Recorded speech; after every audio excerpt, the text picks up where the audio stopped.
Shalom saudara, sebagai insan Pentakosta, apakah kita sudah memiliki pemahaman yang benar tentang baptisan Roh Kudus? Dan mengapa kita perlu mengalami baptisan Roh Kudus? Dalam Voice of Pentecost kali ini, kita akan mempelajari bahwa baptisan Roh Kudus itu sangat penting. Baptisan Roh Kudus bukan saja sangat penting bagi pertumbuhan iman kita, tetapi juga sangat penting untuk menggenapi amanat agung Tuhan Yesus. Dalam pengakuan iman GBI disebutkan bahwa baptisan Roh Kudus adalah karunia Tuhan untuk semua orang yang telah disucikan hatinya.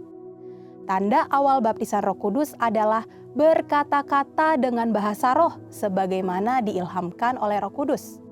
Baptisan Roh Kudus yang dimaksud adalah pengalaman dipenuhi oleh Roh Kudus setelah seseorang lahir baru atau menerima keselamatan seperti yang dialami oleh murid-murid Yesus. Berbahasa roh adalah tanda awal seseorang dibaptis Roh Kudus. Ini adalah pemberian dari Bapa kepada setiap orang percaya yang mau dan membuka hatinya. Sedikitnya ada dua manfaat kita mengalami baptisan Roh Kudus dan berbahasa roh. Pertama, kita akan hidup semakin intim dengan Bapa dan menjadi kuat di dalam Dia. Berbahasa roh dapat membuat kita lebih intim dalam persekutuan dengan Bapa. Dalam Roma 8 ayat 26, Paulus berkata bahwa roh itu membantu kita di dalam kelemahan kita berdoa. Ketika kita berdoa dengan akal budi, mungkin ada hal-hal yang tidak terucap atau keluhan-keluhan yang tidak tersampaikan. Nah, berbahasa roh mengeluarkan keluhan-keluhan terdalam kepada Bapa secara langsung. Bukankah ini sebuah persekutuan yang indah? Berbahasa roh juga penting dalam membangun kekuatan rohani kita. 1 Korintus 14 ayat 4 mengatakan, siapa yang berkata-kata dengan bahasa roh, ia membangun dirinya sendiri. Berbahasa roh itu seperti membangun kekuatan rohani dari dalam, membangun iman kita. Kalau iman kita kuat, rohani kita kokoh dari dalam, maka serangan dan tekanan apapun dari luar sanggup kita hadapi. Seperti Paulus yang mengalami banyak tekanan dan penderitaan dalam melayani Tuhan. Dia bisa kuat menghadapi itu semua karena hidupnya yang dipenuhi Roh Kudus, memberikan kekuatan dari dalam untuk terus melayani. Manfaat yang kedua, kita mendapatkan kuasa serta keberanian untuk menginjil dan menyelesaikan amanat agung. Dalam kitab Kisah Para Rasul ada pola yang berulang-ulang terlihat. Orang yang dipenuhi Roh Kudus diberi keberanian untuk menginjil. Kisah Para Rasul pasal 4 mencatat Petrus dalam kepenuhan Roh Kudus bersaksi dengan berani mengenai Yesus di sidang Mahkamah Agama. Sidang itu melihat keberanian Petrus dan Yohanes. Sesudah insiden di sidang itu, para murid berkumpul untuk berdoa dan dicatat mereka semua penuh dengan Roh Kudus, lalu mereka memberitakan firman Allah dengan berani. Wow! Para murid yang dipenuhi Roh Kudus bukan saja diberi kuasa untuk melakukan tanda dan mujizat, tetapi diberi keberanian untuk memberitakan firman Allah.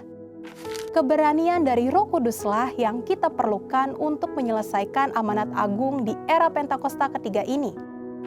Roh Kudus punya kuasa yang besar dalam hidup kita. Yesus sendiri memberi peringatan keras kepada mereka yang menghujat Roh Kudus. Dalam Matius 12 ayat 32.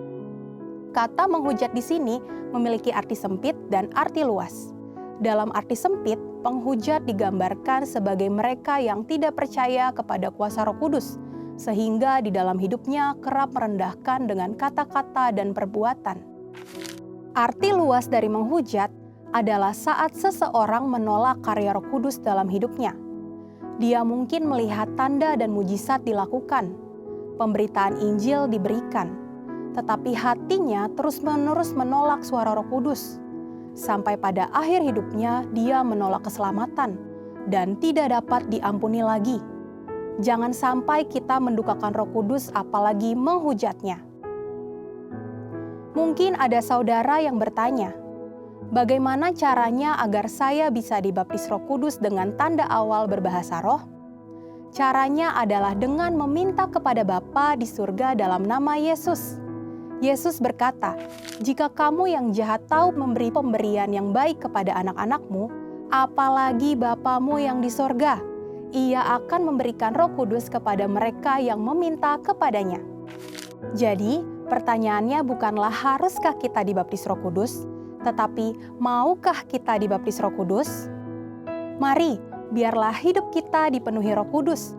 Roh Kudus membuat kita intim dengan Bapa dan memberi kita keberanian untuk menyelesaikan amanat agung di era Pentakosta ketiga.